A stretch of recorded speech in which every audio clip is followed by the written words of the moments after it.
짧은 시간이었지만 제 인생에 평생 잊지 못할 좋은 또 기회였던 것 같습니다. 아쉬운 건 저는 교인이 아니라고 패치를 안 주더라고요. 네. 그래서 이 배지라도 좀 간직하고 가려고 하는데, 이 배지를 달고 다니니까 제가 숙소에서 직원인 줄 알고 자꾸 다가와서 하여튼 잘 간직하도록 하겠습니다. 하나님께서 살아계시고 우리 가운데 교통하고 계심을 믿습니다. 제가 여기 오게 된 이유도 저는 다 알지 못하지만 하나님께서 관여하셨다는 것을 확인했고요. 오늘 마지막 날에도 오기 전에 저희 아내와 함께 기도하면서 하나님, 저희가 여기 와야 할 이유를 알게 해주시고 또 저희를 쓰신다면 저희들에게 주셨던 그 은혜가 마지막 순간에 온 성도들에게 부어주기를 원합니다 하고 왔는데, 벌써 증거를 받았어요. 오기 전에 저희들이 요게벳의 노래를 집사람이 불러가지고 가사가 좀 헷갈린다고 저희 숙소에서 그걸 풀 버전으로 틀어놓고 딱 듣고 왔는데, 라이브로 이렇게 들으니까 눈물이 왈칵 쏟아졌고요. 오늘 말씀을 드릴 수는 없지만 이 경산 대구는 이 요게벳의 노래를 제가 처음 듣게 된 사연이 있는 곳입니다. 저희 조카가 대구에 처음으로 취직을 해가지고 독립을 했는데, 취직한 1년 조금 넘어서 백혈병이 걸려가지고요. 결국 대구에서 투병하다가 부산에 와서 결국 소천했어요. 불과 얼마 되지 않았습니다. 그때 저희 누나가 저한테 처음으로 동생아, 내가 이 노래를 처음으로 어딘가에서 들었는데 너무너무 감동이 되더라 하고는, 정말 이 노래만 생각하면 이 대구, 그 치료했던 병원, 무균실, 우리 조카의 얼굴, 또 제게 주셨던 말씀들이 생각나는데, 오늘 우리 두 분의 그 특송을 통해서 제 영이 다시 깨어나면서 하나님이 우리를 바라보는 시선인 것 같아요. 정처 없이 떠내려가는, 어디로 갈지 모르는 그 인생의 그 바구니를 어찌 그냥 모른 척 하겠습니까? 하나님이 저와 여러분을 지켜보고 계신 줄 믿으시기 바랍니다. 제게 주시는 애를 할 수 있는 한 최대한 응축해서 여러분에게 오늘 다 쏟아붓고 가려고 합니다. 모세로부터 출발했죠.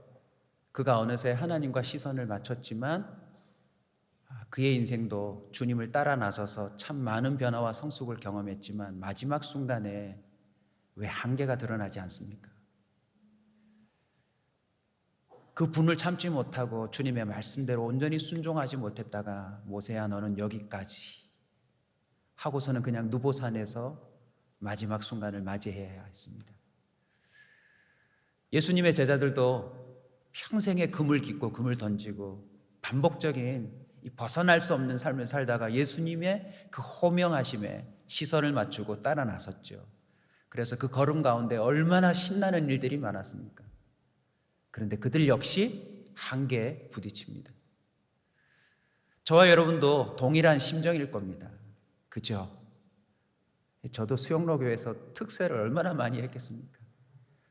3대째 기독교 집안이니까 얼마나 어릴 적 부흥회를 많이 했겠습니까? 목사님과도 잠시 또 나눴는데, 저희들 어릴 때 부흥회는 진짜 새벽 아침 저녁, 새벽 아침 저녁, 그래서 부흥 사경회라고, 주로 이제 한 반쯤 되면 다 사경을 헤매게 돼 있는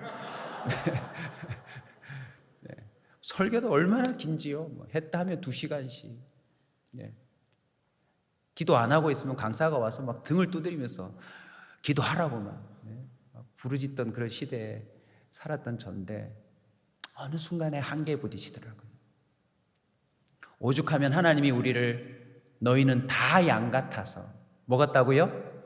양요. 옆에 있는 분이 누군지 모르겠지만 우리 한번 인사합시다. 김양, 박양 반가워요.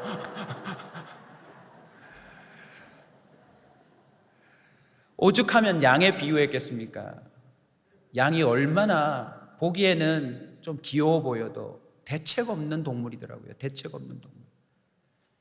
여러분, 많은 특징을 아시겠지만 오늘 한 가지 특징을 같이 나누고 싶습니다. 영상 한번 보여주시겠어요?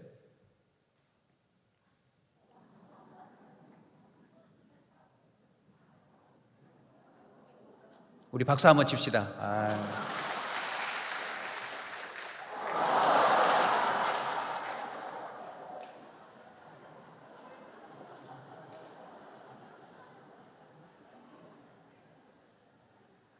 박수가 끝나기도 전에. 그래서 성적표에 양이었나 봐요.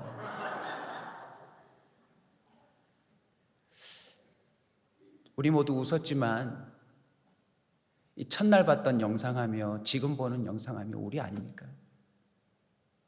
좌우를 살펴 사람이 없으면 참 해서는 안 되는 말과 행동들을 서슴없이 하다가 화들짝 놀랄 수밖에 없는 인생.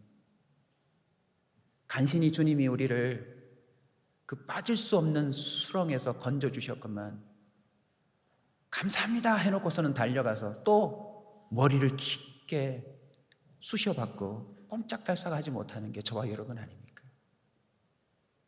모르긴 몰라도 특세 끝나고 꼭 가서 부부싸움 하는 사람이 또 있을 거예요. 오늘 말씀 딱 너를 위한 거더라.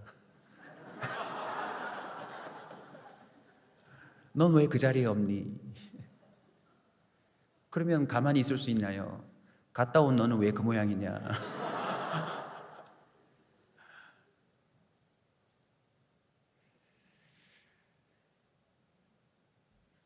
제자들은 예수님을 따라 나섰습니다. 그냥 걸음이 아니었습니다. 우리 경산중앙교회도 제가 짧게 와봤지만 정말 좋은 교회인 것 같아요. 어쨌든 양들에게 좋은 것을 먹이고 양들을 건강하게 지켜내고 늑대로부터 보호하려고 애쓰시는 우리 목사님, 사역자들 눈빛이 보여요. 근데 우리가 기억해야 될 게 있습니다. 우리 미전도 종족 중딩이들이 저한테 대들었잖아요. 아니 예수님도 실패한 제자 훈련을 목사님이 무슨 수로 우리를 제자를 삼겠다고. 예수님이 직접 3년 동안 가르친 제자들이 어떻게 되었죠? 그들은 무리를 걷는 레슨이 있었습니다. 죽은 자를 살려내는 레슨이 있었고 둘씩 나아가서 귀신을 쫓아내보는 레슨도 있었고 헤아릴 수 없는 사람들에게 그 조그만한 오병이어로 그들의 손을 통과될 때 그것이 늘어나는 기적도 체험해봤습니다. 여러분 이 정도면 끝난 것 아닙니까? 그런데 그들의 결과가 뭡니까? 배신이었습니다. 그것도 3번이나.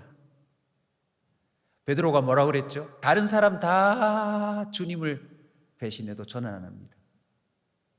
호언장담했던 베드로가 지금 말할 수 없는 비참함에 쌓여져 있습니다. 자신의 실체가 드러났죠. 더군다나 귀까지 잘랐으니 여러분 성경에서는 그냥 넘어갔지만 주님이 그걸 붙여주셔서 망정이지 지금 같았으면 바로 그날 현행범으로 잡혀가는 것 아닙니까?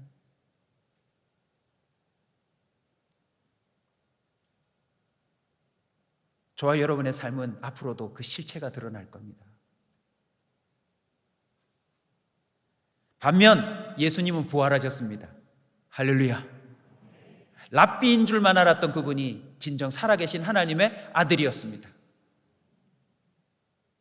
오늘 본문에 보시면 데오빌로 각하에게 글을 적어 편지를 보낼 만큼 누가복음에 이어서 다시 한 번 더 자신 있게 편지를 보낼 만큼 3절 보시면 확실한 많은 증거가 있었습니다. 어떤 증거요? 확실한 많은 증거. 그뿐만 아니라 40일 동안 주님은 당신이 부활하셨다는 것을 의심하는 모이는 사람들에게 찾아가서 다 보여주셨습니다. 넣어보라고, 만져보라고. 바울의 기록에 의하면 한 번에 500명이 모인 곳에서도 주님이 부활하신 몸으로 나타나서 누구도 부인할 수 없는 증거를 내어놓으셨어요. 여러분 이 정도 되면 알겠다, 믿어진다, 부인할 수 없다 아닙니까? 저도 그랬어요. 세뇌당하듯 기독교 신앙을 배우고 어쩌면 떠밀리듯 교육자가 되어서 여러분 참고로 제가 제일 되기 싫었던 사람이 목사님이었습니다. 제 어릴 때 목사님은 2대8 성경책 옆구리 그리고 화장실도 안 가는 줄 알았어요.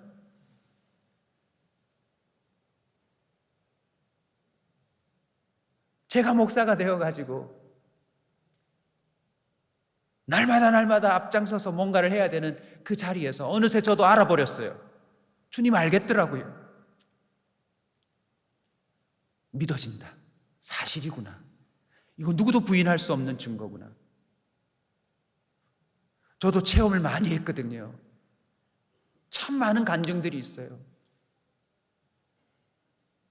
그런데 베드로의 심정이에요.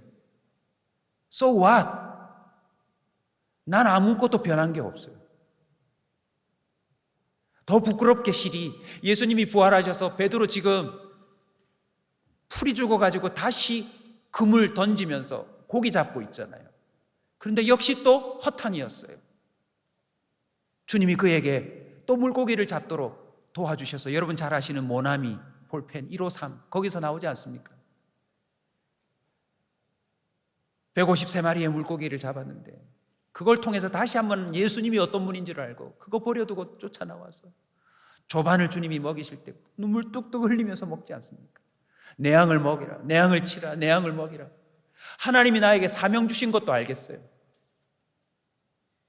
여러분도 이제 감이 오지 않나요? 이 정도 특세, 이 정도 교회에서 여러분이 자꾸 말씀 듣고 훈련받는 건 여러분은 하나님 거예요. 도망칠 수 없어요, 여러분. 주님 뜻대로 사셔야 돼요. 하나님이 나를 자녀 삼으신 거 믿으시죠? 근데 문제는요, 자신이 없어. 내가 내 삶을 성공적으로 아름답게 만칠 자신이 없어요. 변한 게 없는데요. 무엇을 더 할 수 있을까요? 베드로가 이제 아마 양 또 기 잘랐을 거예요. 이거 말 안 듣는 이 양. 오늘 본문에 예수님의 분부가 소망이에요. 예수님이 뭐라고 분부합니까? 예루살렘 떠나지 말고 기다려라. 우리 아버지께서 약속하신 그 성령을 기다리라라고 분부하십니다. 대화의 내용을 읽어보셔서 아시겠지만 이들은 아직도 성령의 존재를 잘 이해를 못해요. 그래서 그때가 언제입니까? 하나님 나라 언제 임합니까? 여전히 로마를 뒤집고 뭔가 정치적이고 뭔가 세상적이고 세속적인 변화와 성숙이 있을 거라고 기대합니다. 그러나 예수님의 분부를 거부할 수는 없잖아요. 진짜니까. 부활하신 거 맞으니까.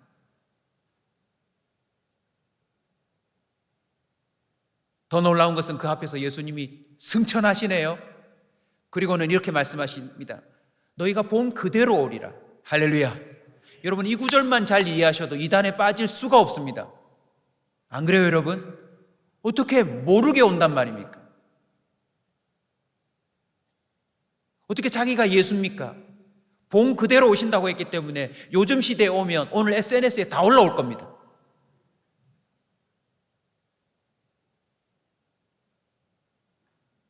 제자들은 이제 똑같은 심정이에요. 예수님을 하나님의 아들로 인정.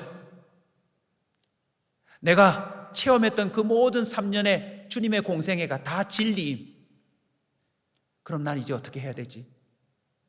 유일한 소망이 예수님 분부밖에 없어요. 그래서 그들은 감나온이라는 산에서 예루살렘으로 내려옵니다. 그리고는 하는 다락방에 모이죠. 그 다락방에 몇 명이 모였어요? 120명. 120명이 모여서 오늘 본문에 보시면 그들이 할 수 있는 게 뭘까요? 바로 이겁니다. 오로지 기도에 힘쓰니라. 저는 이걸 줄여서 그리스도인의 옥이라고 제가 늘 설명합니다. 내가 가질 수 있는 옥이는 이거밖에 없다. 여러분 옥이 있으세요? 괜히 엉뚱한데 옥이 부리지 마세요. 그럼 죄 지어요. 사람이 옥이가 있지. 이러고는 막 주차위원이 막 이쪽에 대라는데 오기 부리고 들어가셨다가 자리 없어서 돌아 나온.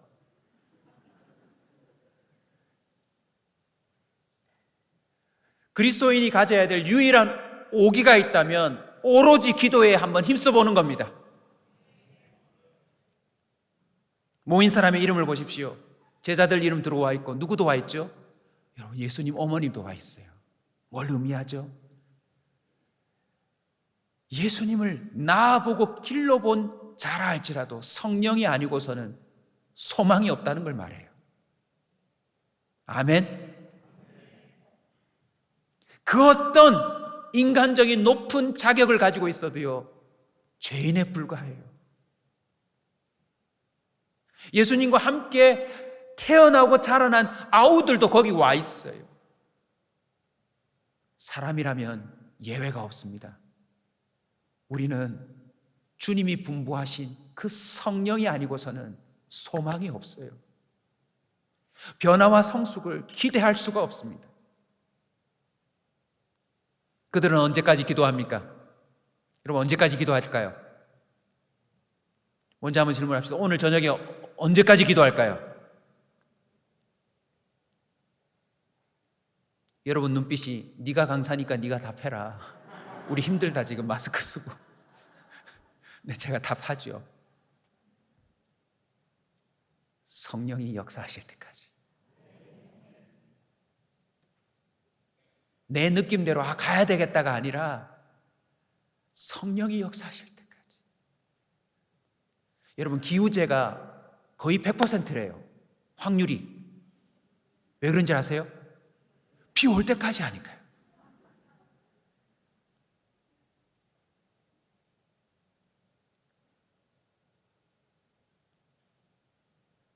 놀랍게도 사도행전 2장으로 넘어가시면 오순절의 이름에 호련히 하늘로부터 급하고 강한 바람 같은 소리가 있어 그 앉은 그 집에 가득합니다. 여러분이 잘 아시는 것처럼 마치 불에 혀 같은 것이 임했다라고 나오죠. 여러분, 불 붙은 떨기나무가 여기까지 이어집니다. 각 사람 위에 하나씩 임하였더니 다 성령의 충만함을 받고 성령의 말하게 하심을 따라 말하더라. 우리 박수 한번 칩시다. 놀라운 장면입니다. 주님이 분부한 게 또 성취가 되었어요. 하지만 여기서 오해하지 말아야 할 것이 있습니다. 여러분, 이미 목사님을 통하여 또 수많은 강사를 통하여 한 번쯤 들어보셨겠지만 제가 오늘 미전도 종족을 전도하면서 설명했던 내용을 여러분에게 한 번 더 요약해서 증거하려고 그래요. 여기서 오해하지 말아야 될 게 있습니다. 먼저는요, 우리도 이 현상이 나타날 때까지 기도해야 되는 것. 그럼 오늘도 우리가 이 저녁에 주님 찾습니다 이렇게 한 다음에 어디선가 바람이 후 들릴 때까지 기도해야 합니까? 옆 사람 봤더니 여기 불이 막 타고 있고, 네. 이 공간에 비둘기 날아다니고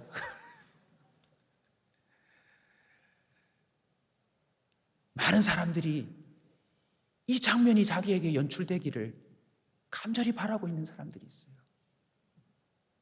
근데 기억하셔야 합니다. 이 사건은요, 구약의 약속이 그리고 십자가의 대속이 성취되었다라고 하는 단회적인 사건이에요. 상징적인 하나님의 특별한 연출입니다. 불의 혀로 임하는 거며 바람소리며 그 모든 것들이 예수님이 말씀하셨던 내용을 중심으로 구약에 있었던 모든 일들이 성취된다라고 하는 그런 놀라운 사건이에요. 여러분 들어볼까요? 그랜드 오픈 들어보셨죠? 백화점이나 무슨 가게들이 그랜드 오픈 하잖아요. 지금 이 장면은 성령의 시대가 그랜드 오픈. 할렐루야. 내가 너희들을 고아처럼 내버려 둘 수 없었어.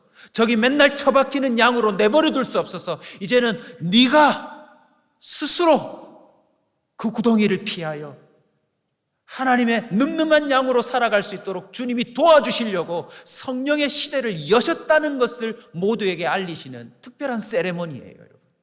할렐루야. 물론 하나님이 마음만 먹으시면 오늘 저녁에도 이걸 다시 연출할 수 있지만 그럴 필요가 없으세요. 그래서 여러분, 이 장면을 너무 고대하고 기다리지는 마세요. 왜냐하면 이걸 악용하는 또 집단들이 있거든요. 막 기도하면서 파이어 이러고 막. 또 하나 오해는요, 방언이에요. 방언. 여러분, 여기서 방언은 알아들을 수 없는 소리가 아니라 랭귀지입니다. 언어예요, 언어. 좀 더 설명을 하자면 바벨탑 사건 기억나십시오? 인간들 한 사람 한 사람이 다 작당하여서 자신의 이름을 내고 하나님의 그 명령을 어기고 규합하여서 하나님께 저항하려고 할 때 하나님이 그 심보를 아시고 다 흩어버리시는데 언어를 다 다르게 만드시잖아요. 하나님이 의도적으로 흩었던 그 인간들을 이 사건 속에서 각 나라 언어가 틀리지만 한 영을 부으셔서 이제는 각 나라 언어이지만 한 목소리로 하나님의 큰 일을 말하는 시대가 열렸다는 걸 보여주는 사건입니다. 그래서 단기 선교 가보면요, 말이 안 통하는데 영이 하나예요. 그럼 또 질문이 있죠. 우리 중딩이들이 질문해요. 목사님, 그러면 오늘도 금요기도 끝나고 나면 여기저기서 방언기도 하시는데 그 사람들은 뭡니까? 일종의 신령한 언어인데요, 성경을 보면 영으로 비밀을 말한다라고 말합니다. 이왕 설명을 드린 것 조금만 더 여러분에게 새겨드리듯 하자면요, 성령이 감동되면 자기가 원하지 않는 말을 할 수 있겠죠. 그게 두 가지로 나누어집니다. 예언이란 거 들어보셨죠? 예언도 성령이 감동될 때 예언할 수 있습니다. 물론 대부분의 예언은 성경에 이미 선포되었고 확정이 되어 있기 때문에 그 예언이 이루어질 거고요. 우리 수준의 예언은 저분 예수님 믿을 것 같아, 이 성령의 감동으로 나올 수밖에 없는 그런 말들이 있습니다. 물론 그보다 더 강력한 예언도 있고요. 근데 그거 말고 이 예언은 바울의 고백에 의하면 교회의 덕이 되고 다른 사람에게 유익이 되는 말이거든요. 근데 방언은요, 자기 스스로 영으로 감동받아서 그냥 영으로 비밀을 말하는 건데 본인도 알아듣지 못해요. 그래서 통역할 수 있도록 기도하라고 하잖아요. 이따가 또 나오면 설명을 좀 드리겠지만, 이 본문에서 보셨던 이 각 나라 언어로 말했던 방언은 바로 하나님이 모든 백성이 이제 하나님의 영으로 말미암아 하나가 되어서 하나님 나라를 이루고 하나님의 뜻을 위하여 전 세계 열방 가운데서 나를 섬기리라 라고 하는 주님의 시대가 열렸다는 선포입니다. 각자에게 적용하면요, 이제 성령이 감동되면 알아들을 수 없는 말도 방언이지만, 용서를 구하지 못하던 사람이 성령의 감동으로 용서를 구하면 그것도 방언 아닙니까? 앞에서 버벅거리던 사람이 성령의 감동을 받아서 정말 성령의 말하게 하심을 따라 본인이 가지고 있지 않던 어휘와 본인이 할 수 없는 그 톤의 목소리로 선포하는 것도 일종의 방언 아닙니까? 성령의 충만함을 받으면 여러분, 이 방언의 문제도 자연스럽게 해결됩니다. 여러분, 이 사건이 이러하다는 사실을 아시고 좀 더 구체적으로 오늘 좀 가보려고 합니다. 오로지 기도에 힘써서 우리가 이 주님이 분부하신 성령의 시대의 사람으로 살아가려면 이 세 가지 용어를 또 구분할 줄 아셔야 돼요. 그 첫 번째가 성령 세례입니다. 뭐라고요? 성령 세례. 두 번째는 성령 충만입니다. 마지막 세 번째는 성령의 열매예요.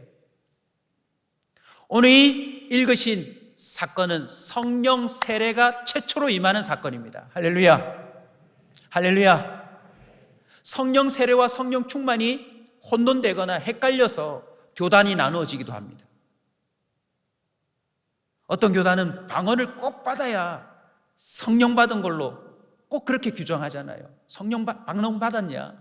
방언할 줄 모르면 성령 세례 받은 거 아니다.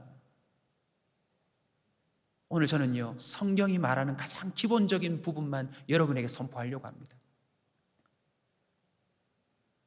성령 세례가 무엇이냐? 물 세례하고 좀 연결하셔서 이해하시면 쉽게 여러분 받아들일 수 있습니다. 예수님이 설명하셨잖아요.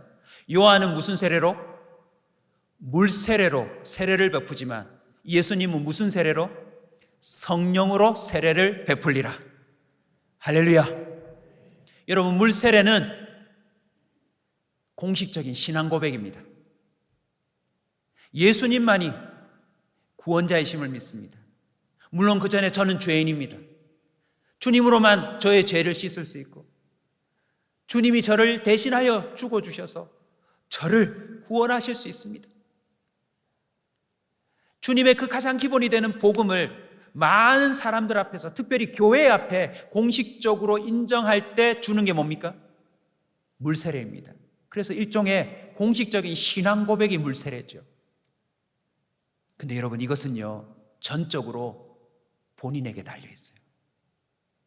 하나님이 그 신앙 고백이 진짜인지 아닌지를 아실 수 있습니다.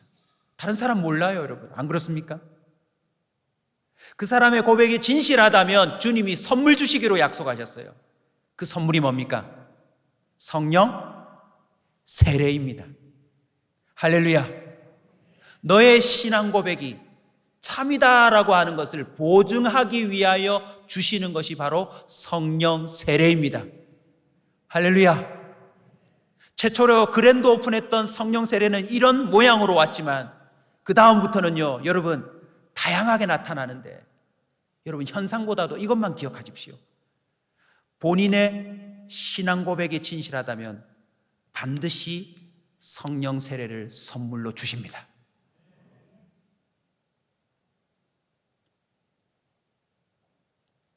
고린도후서 1장 22절을 보면 그가 또한 우리에게 인치시고 보증으로 우리 마음에 성령을 주셨느니라. 인친 자에게 보증하기 위해서 뭘 주신대요? 성령을 주신대요. 물론 이 사람이 진실되게 예수를 영접하고 시인하는 것도 성령이 아니고서는 주시라고 할 수 없다고 했기 때문에 성령의 도우심입니다. 경산중앙교회에서도 물세례 베풀잖아요. 한번 여러분의 현실에서 제가 한번 적용해 볼게요. 물세례 받으신 분 한번 손 들어 보시죠. 물벼락 말고. 물세례 받으셨죠? 네, 좋습니다. 물세례 다 받았다고 성령 세례 다 받았을까요? 제가 말씀드렸잖아요. 그 사람의 신앙 고백의 진실함에 달려있다고. 경산중앙교회도 세례식 하면 사람이 많을 텐데요, 수영로교에 있을 때 보통 세례 받으면 1000명씩 받습니다. 주일날 못해요, 사람이 많아서. 그래서 토요일날 따로 하는데 완전히 장관입니다. 담임 목사님 딱 서 계시고 세례 주시는 목사님들 쫙 서 있고 또 함께 돕는 살들이 쫙 서 있어서요, 다음 사람 하면 마치 진중 세례식, 군대에서 하는 세례식처럼 쫙쫙쫙 나오는데 볼 때마다 참 재밌는 광경이 많습니다. 일어서셔서 줄 서세요 하면 모든 사람이 누구한테 세례 받고 싶어 할까요? 부목사 말고 담임 목사님. 그래서 막 자기들끼리 눈치 작전을 합니다.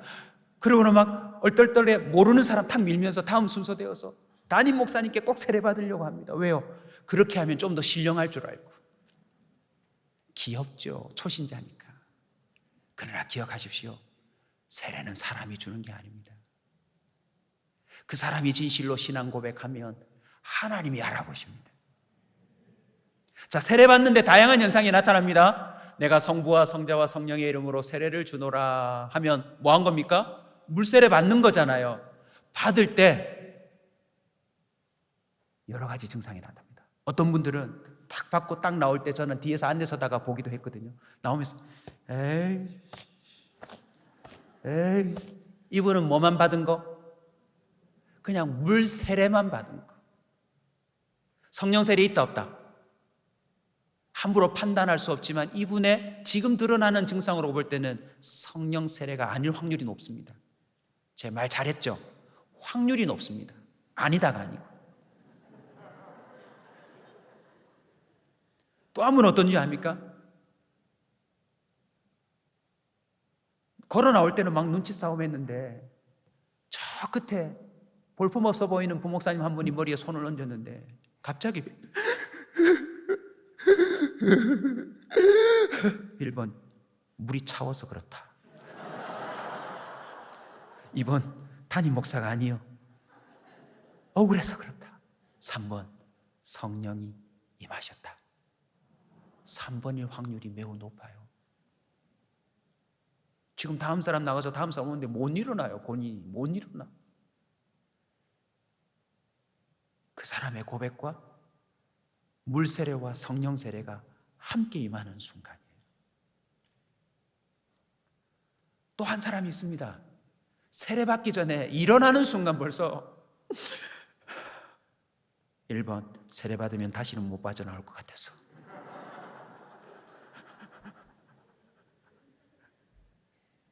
저는 많이 봤어요. 벌써 물 세례 받기 전에 성령이 임해버렸어요.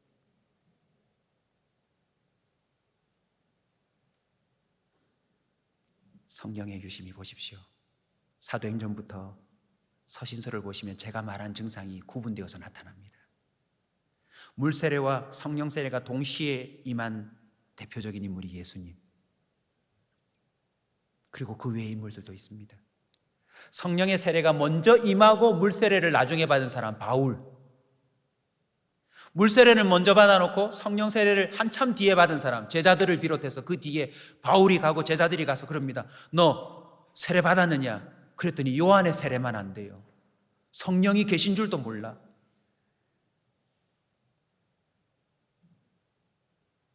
저와 여러분은 어떤 경우인지 모르겠지만 여러분 오늘 이 세례와 물세례에서 분명한 거 한 가지만 꼭 기억하십시오. 내가 공식적으로 주님 앞에 진정으로 신앙 고백한 게 맞다면 그 신앙 고백하는 순간 성령 세례는 임한 겁니다. 비둘기가 안 날아다녀도, 어떤 특별한 막 현상이 안 나타나고 막 파이어 임해가지고 뒤로 안 넘어져도 내가 정말 진실되게 주님을 고백한 게 맞다면 그 즉시 그 사람에게 성령의 세례가 임한 겁니다. 왜냐하면 이건 하나님의 약속이니까요.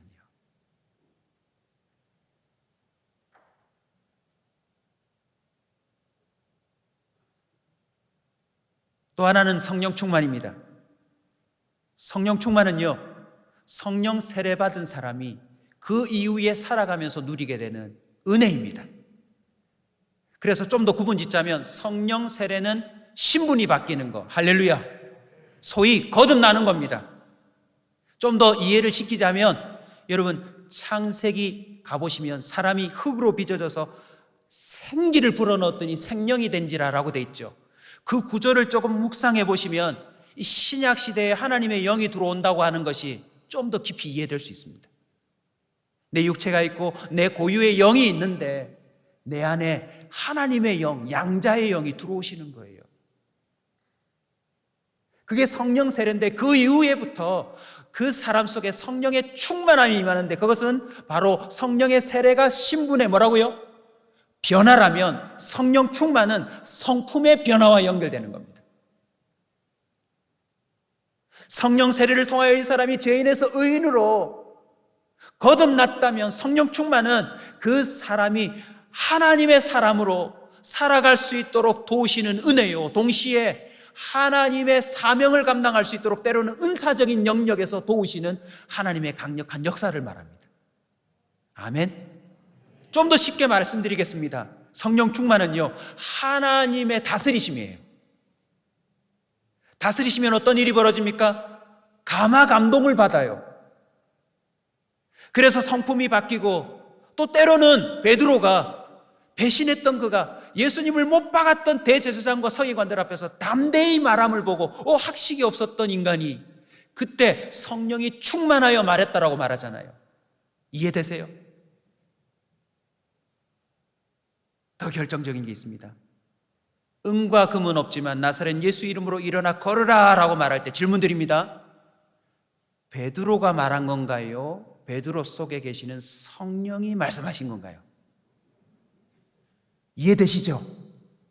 저는 이 본문 보면서 늘 놀랍니다. 여러분, 이 본문을 무조건 하나님의 약속이다 하고 우기면서 그래 해야지 하고 하는 사람들이 있어요. 하여튼 다니엘 이 사사들 하면서 막 이번 그 공휴일 때도 절에 가가지고 막 땅 밟기 하고 막 우상 무너뜨리고 하려고 하는 사람들이 있었다고 뉴스가 나오더라고요. 저도 그런 오기를 부린 적이 있습니다. 잘못된 오기죠.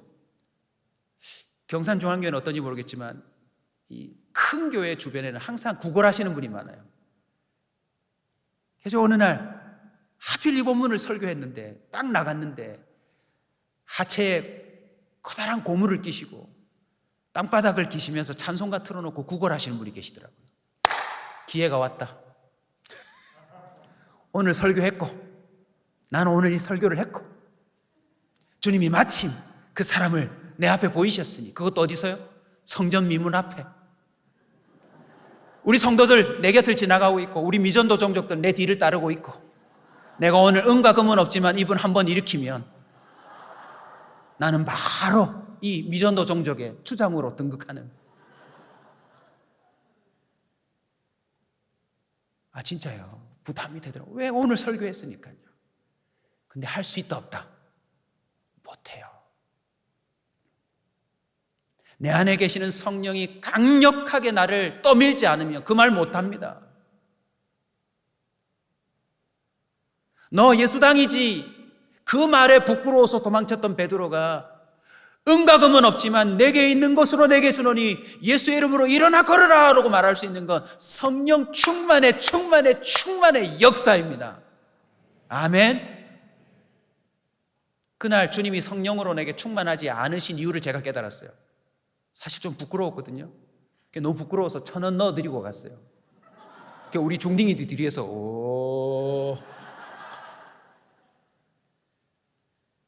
저녁 예배 마치고 진짜 나가는데 그분이요, 저 교회 뒤편 화단에 서서 담배 피우고 계시더라고요.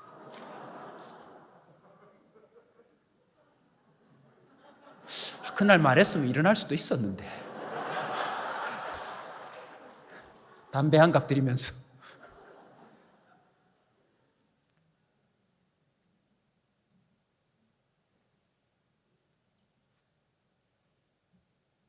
성령 충만은 소위 인격적인 만남을 의미합니다.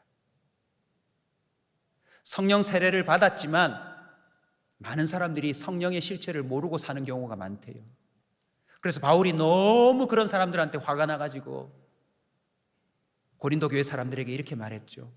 너희는 너희가 하나님의 성전인 것과 하나님의 성령이 너희 안에 거하시는 것을 알지 못하느냐. 영어로는 Don't you know that 이렇게 돼 있습니다. 수사의문인데요. 너 그것도 모르냐? 고린도 교회 사람들이 얼마나 그 속에 성령이 계신 줄 몰랐냐면, 계신데 세상 사람들도 하지 않는 음란한 짓과 세상 사람들에게 없는 다툼들이 있더라는 거죠. 뭘 모르면요, 네 속에 성령이 계신 걸 모르면. 그래서 에베소서 5장 18절에 바울이 말하잖아요. 술 취하지 말라. 이는 방탕한 것이니 오직 성령으로 뭐 받으라? 충만함을 받으라. 할렐루야. 여러분, 성령 충만하면 내가 성령 세례가 확실하다는 것이 확인되는 것입니다. 부모님들 이렇게 기도하시죠. 우리 자녀 주님과 인격적인 만남을 하게 해주세요. 이런 소리 들어보신 분 한번 손 들어보십시오. 저기서 우리 친구가 이렇게 하네요. 우리 미전도 종족이 항상 저한테 질문했어요. 목사님, 우리 엄마가 나 인격적으로 주님 만나야 된다는데 주님을 인격적으로 만날 수 있는 방법을 가르쳐 달래요. 어디서 만나면 되냐고. 좀 더 어린아이들이 이렇게 말해요. 목사님, 저 질문이 있는데 목사님 하나님 만나봤어요. 그건 유치부 가서 물어보면 답 바로 나옵니다. 유치부 애들에게, 유치부 얘들아 하나님 어디 계시니? 그러면 여기에. 어디 계신지 다 말해줘요.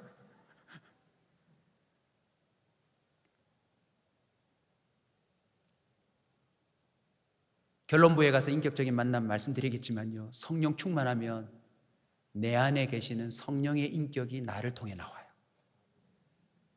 내가 깜짝 놀라면서 나의 모습 속에 그분의 인격이 있음을 보면서 주님과 인격적 만남을 갖는 거예요. 바울이 그걸 알고 술 취하지 말라. 이는 방탕한 것이니 오직 성령으로 충만을 받으라 라고 말하는 겁니다. 여러분, 성령 충만 받고 싶으시죠? 성령 충만하신 분 손 들어보세요. 성령 충만한 사람 절대 손 안 듭니다. 왜냐하면 성령 충만하면 겸손하거든요. 오기로 충만한 사람이, 나 성령 충만해요. 오늘. 내가 특세를 지금 몇 차례째, 동판이 몇 개인데 지금 다 죽었어. 성령 충만한 사람은요, 손도 못 들어요. 주님이 내 안에 내 실체를 다 보고 계시기 때문에. 바울이 이 영적 세계의 비밀을 알고 술 취하지 말라 이는 방탕한 것입니다. 여러분, 성령 충만과 술과 좀 관련이 있습니다.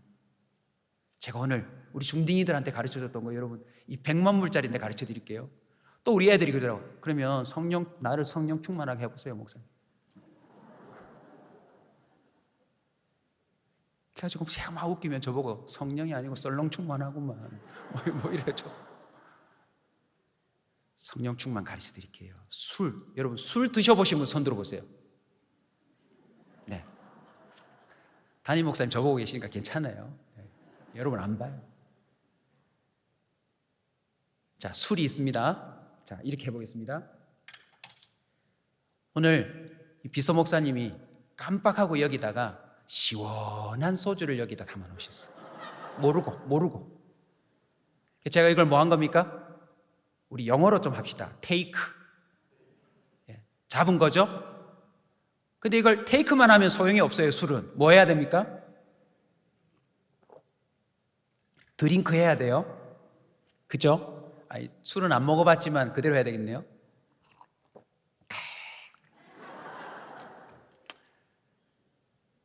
드링크 했어요. 근데 술 한 모금 먹었다고 효과 있나요? 술 드셔보신 분 한번 얘기해보세요. 언제부터 알싸해집니까? 소주 몇 병?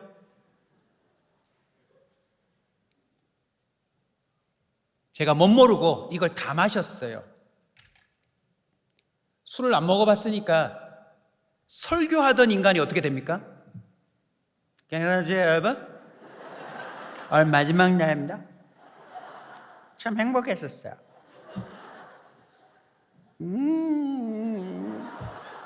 목사님 귀여워. 여러분, 드렁큰데요. 제 의지와 상관없이.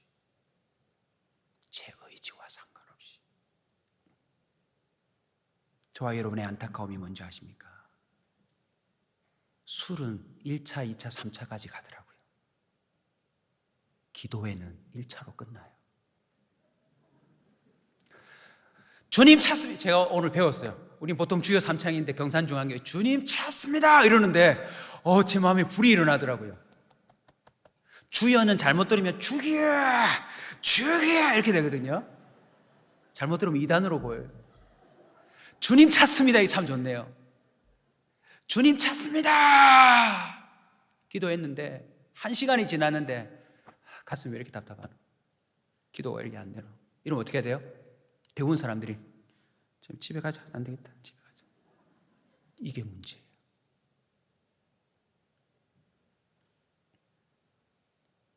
이 다락방에 모인 베드로와 제자들은요, 주님이 분부하신 게 뭔지 아직 몰라요. 물론 오순절에 맞춰서 오셨지만 그들은 그 성령의 실체가 자신들에게 선명하게 드러날 때까지 기도하는 것 외에는 방법이 없어요. 오늘날 많은 그리스도인들이 수많은 강의와 설교와 본인의 묵상으로 성령 세례와 성령 충만, 성령의 열매를 운운하지만 그 자신이 그 성령의 충만함을 경험하는 데까지 기도하지 않습니다.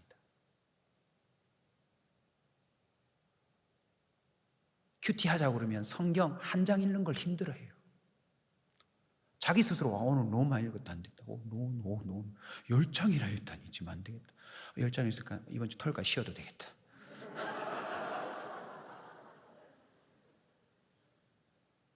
술 좋아하시는 분은요, 맨난 술이야. 성령 충만을 경험해 보신 분은요, 날마다 성령 충만을 강구하게 돼 있어요. 왜요? 그 방법밖에 없으니까요. 성령 충만하면 이전에 알지 못하던 진리를 깨닫기 시작합니다. 왜냐하면 성령은 진리의 영이니까요. 성령 충만을 이 눈금으로 표시할 수가 없어요. 워낙 스펙트럼이 넓기 때문에. 그러나 해보신 분은 압니다. 성령 충만할 때 내가 성경을 읽는 그 태도가 달라집니다. 전에는 그냥 지나가는데 그 한 단어에 꽂혀서 눈물을 폭풍같이 흘리면서 벌벌 떨면서 이 말씀이었나요? 주님의 그 심정 앞에 그냥 우리의 평생 녹지 않던 마음들이 녹습니다. 우리가 세상의 영을 받지 아니하고 하나님께로 온 영을 받았으니 이는 우리로 하여금 하나님께서 우리에게 무엇으로 주신 것을? 은혜로 주신 것들을 알게 하려 함이라. 성령 충만하면요, 별게 다 은혜입니다. 별게 다 은혜.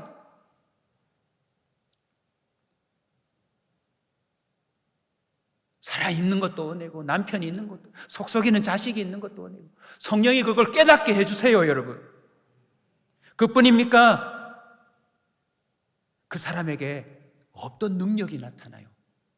아니, 있었지만 왜곡되고 타락한, 잠재되어 있는 그 하나님의 형상이 회복되면서 하나님이 시키고자 하는 일들이 드러나지요.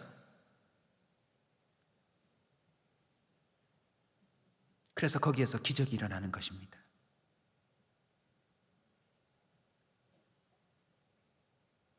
누가복음 11장 13절, 너희가 악할지라도 좋은 것을 자식에게 줄 줄 알거든 하물며 너희 하늘 아버지께서 구하는 자에게 성령을 주시지 않겠느냐. 할렐루야. 여러분, 성령을 구하십시오. 제가 볼 때 아직까지 나는 예수 그리스도를 온전히 인정하지 못한다 라고 하시는 분은 오늘 기도 중에 성령의 감동이 있다면 여러분 스스로 그 자리에서 고백해 보세요. 이미 물세례를 받고 이미 예수님을 고백하신 분들은 성령 세례를 받은 줄로 믿습니다. 오늘 저녁에 뭘 경험하면 됩니까? 성령의 충만함을 경험하면 되는 거예요. 요한복음 3장 34절, 하나님이 보내신 이는 하나님의 말씀을 하나니 이는 하나님의 성령을 따라 삽시다. 한량없이. 어떻게 주세요? 한량없이요, 여러분. 부모님 용돈은 달라달라 하다가 나중에는 맡겨놨나 이럽니다. 그러나 성령은요, 한량없이 준대요. 성령 충만은 구하는 자의 것입니다. 몫이에요. 그 다음 등장하는 게 성령의 열매 아닙니까? 예수님이 말씀하셨죠. 열매로 알 수 있다고. 이단 구분법 간단해요. 오늘도 온라인 중계 저도 살펴보았는데 나오신 그 이단 연구소 목사님 그러시더라고요. 그 이단의 청년이 막 대들 때 딴 거 묻지 않고 너 지금 이렇게 대드는 게 하나님의 뜻이냐? 이게 성령의 역사냐? 할 말이 없대요. 내 안에 성령이 충만하게 역사하고 있다면요, 그 사람은 알아볼 수 있습니다. 무엇으로요? 열매로서요. 그들의 전도 방법이 기가 막혀요. 우리보다 더 대단합니다. 하지만 그건 다 성령의 방법이 아니에요. 왜? 다 속이는 거니까. 이해되셨어요? 오직 성령의 열매는 한번 따라서 합시다. 사희화. 그냥 따라서 하시면 됩니다. 사희화, 오자양충, 온절. 무슨 말인지 모르겠죠? 성령의 9가지 열매, 그 딸만 딴 겁니다. 사희화, 오자양충, 온절. 뭐 뚜레쥬르도 외우는데 이거 못합니까?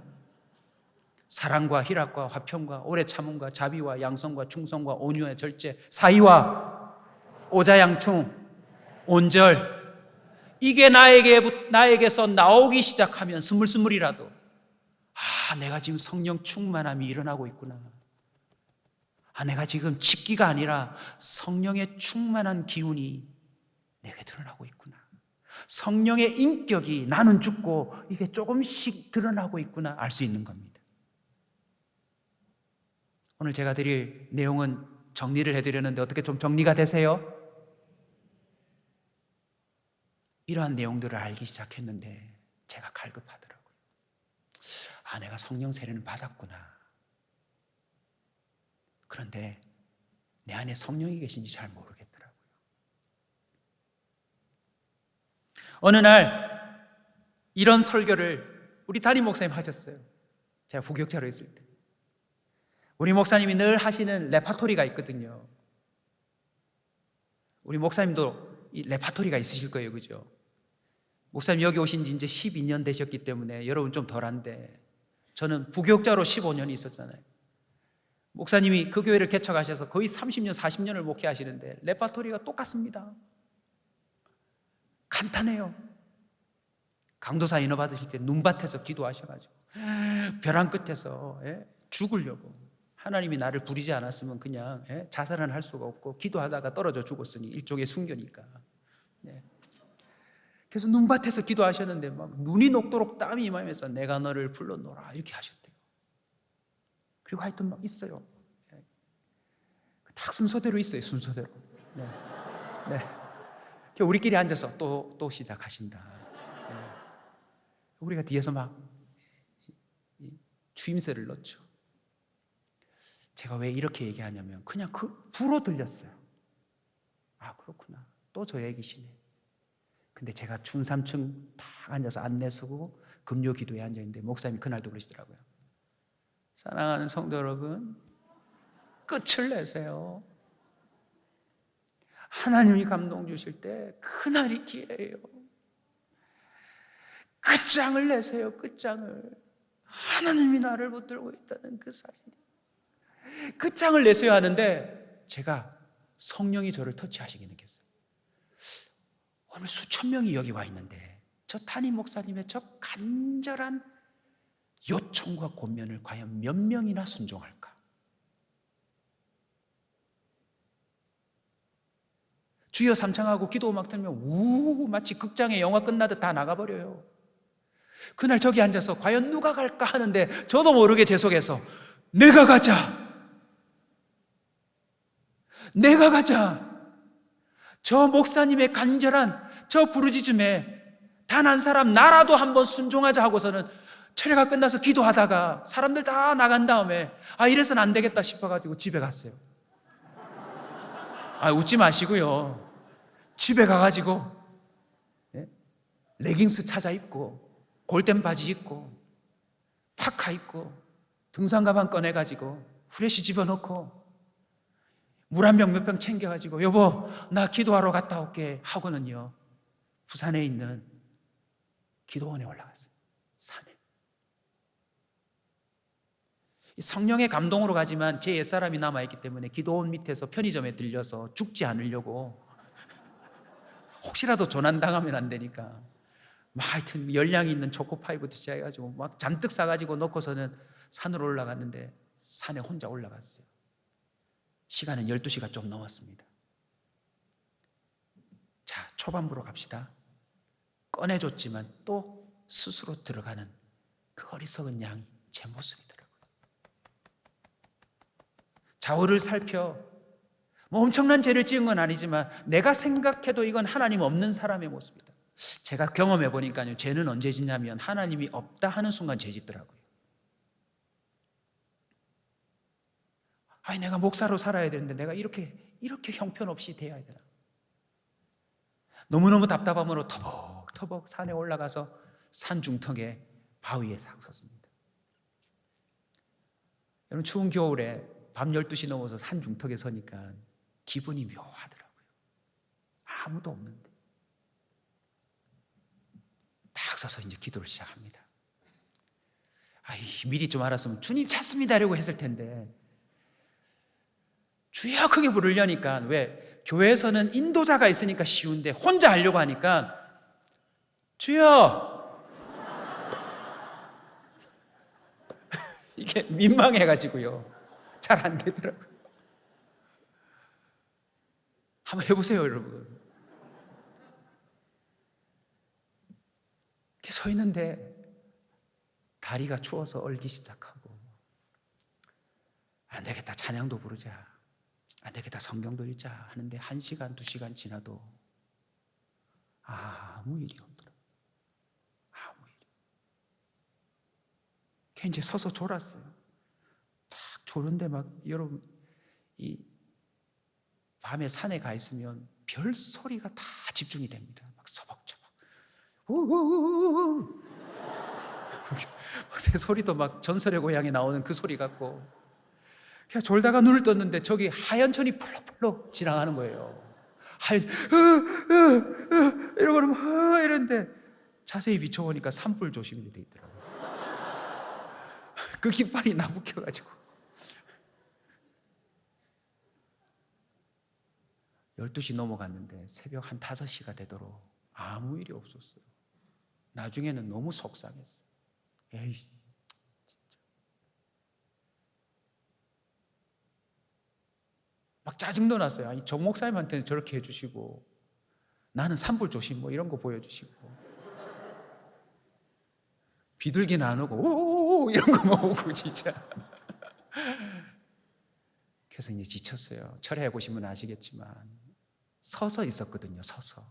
왜냐면 너무 추우니까 앉을 수가 없었어요. 이제는 인간의 한계가 와서 이제는 이게 뭔가 날이 밝으려고 쑥쑥쑥 하는 순간인데 정말 낭망이 되었어요. 주님, 저는 이대로 살아야 합니까? 그냥 대충 포장하고 사람들에게 목사 소리 듣고 그냥 이렇게 있어야 합니까? 있는데요, 제가 산 중턱에 있었는데 저 산 꼭대기쯤인 것 같아요. 저기서 밤새도록 아무 소리가 없었는데 한 여자분이 아버지, 아버지요 막 하는 거예요.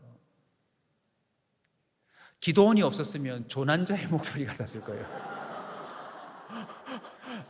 소름 돋잖아요, 여러분. 산에 아무도 없는데.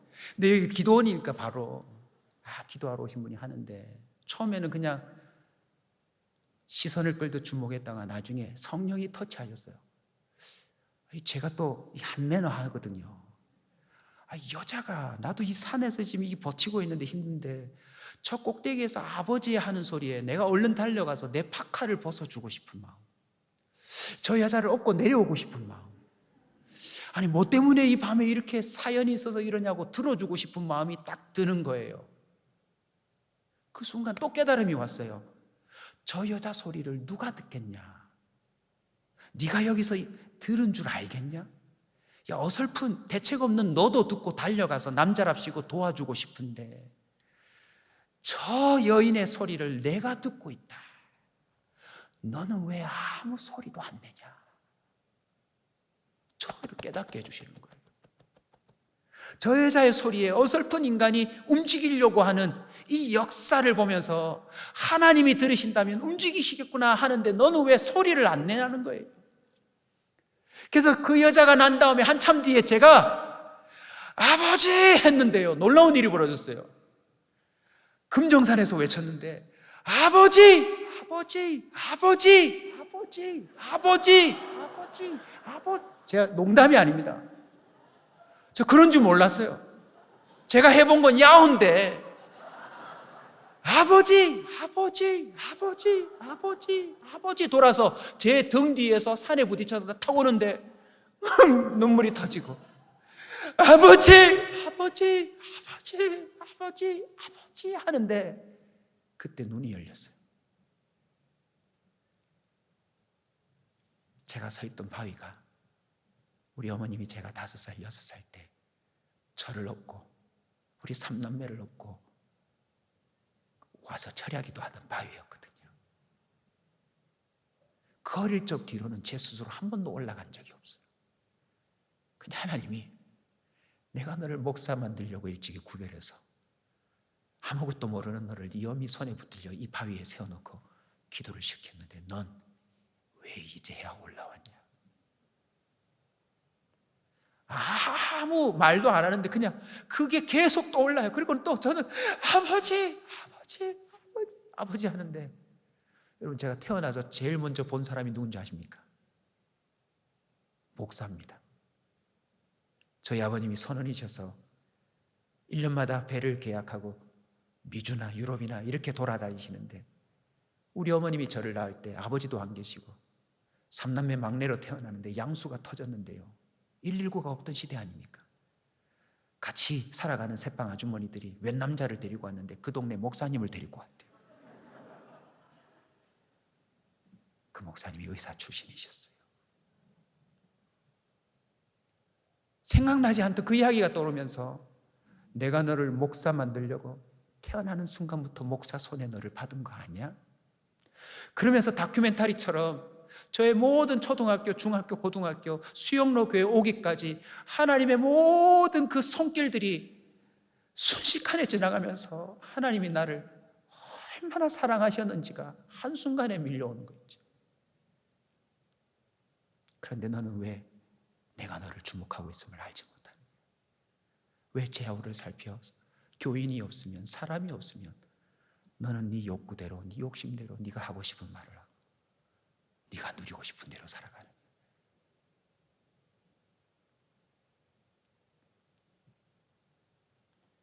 그 뒤로 더 있지만 시간이 다 되어서 생략을 하겠고요. 마지막에 주님이 말씀하셨어요. 제 이름을 해석해 주셨어요.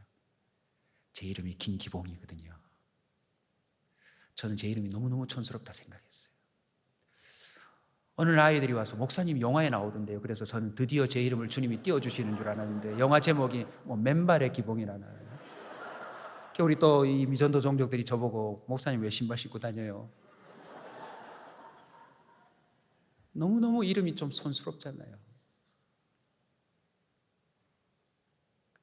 근데 아브라함이 아브라함으로 바뀌고 사라이가 사라로 바뀌듯 하나님이 그날 제 이름을 바꿔주셨어요. 기봉아, 오늘 네가 이 산봉우리 와서 기도했지. 너는 기도한 만큼 살 거야. 네가 기도의 봉우리를 하나하나 넘는 것이 결국 너의 삶이 될 거다. 그때부터 어설프지만 기도를 하기 시작했는데 그 기도가 제 삶의 구비구비를 넘어 여기까지 오게 했습니다.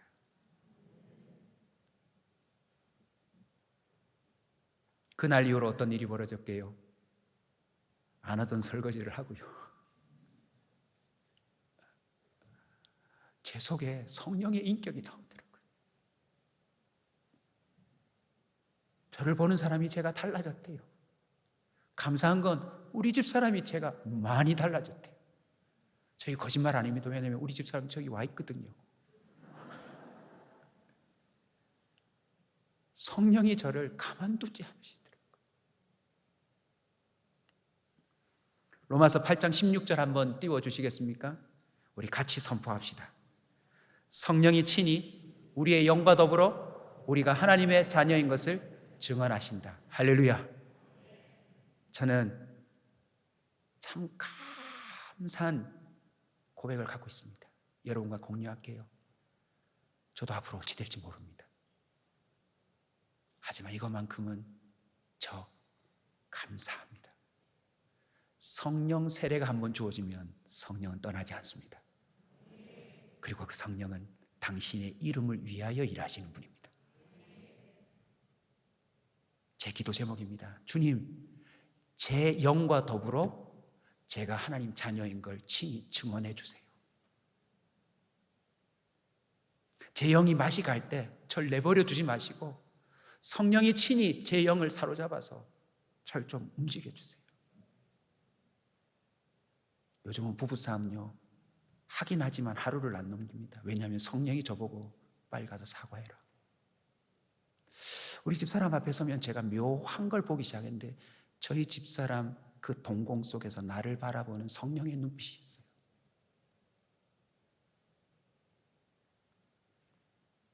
우리 성도들을 바라볼 때 그 성령의 교감함이 있어요.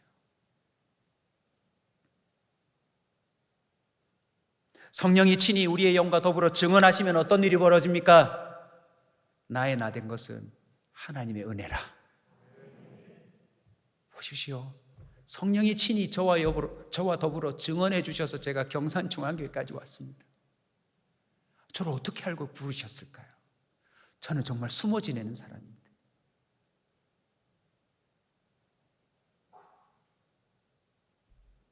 말씀을 준비하려고 앉으면 하나님이 마치 받아쓰기 하듯 저한테 불러주시는 것 같아요. 내가 나된 것은 하나님의 은혜로 된 것이니 내게 주신 그의 은혜가 헛되지 아니하여 내가 모든 사도보다 더 많이 수고하였으나 내가 한 게 아니요. 할렐루야. 경산중앙교회 성도 여러분, 제가 볼 때 여러분은 이미 성령의 세례를 받으신 분 같아요. 이제는 성령 충만함에 도전하십시오. 언제까지 기도해요? 취할 때까지. 오늘 한 명이라도 내가 하자 하시는 분이 있으면 전 됐습니다. 그 한 사람이 역사를 새로 쓸 테니까요. 물론 또 그렇다고 일찍 나가는 사람, 저 봐라 목사님 말 안 듣고 또 일찍 나간다 또. 이건 성령의 마음이 아닙니다, 여러분. 길 가다가 주님 만나 주실 수도 있어요. 중요한 건 여러분과 주님과의 1:1 만남입니다. 저는 오늘 제가 이제 카메라를 보고 원래는 해야 돼요. 그죠? 그래야 잘 나오거든요. 나중에 유튜브에도 잘 나옵니다. 근데 제가 이렇게 계속 사방팔방 보는 이유는 뭐냐면 우리 또 언제 보겠습니까, 여러분? 저는 이것도 안 줘서 모르는데 어쩌면 좀 매우 이 드라마틱한 표현이지만 우리 생애에 단 한 번 이렇게 만나고 끝일 수도 있잖아요.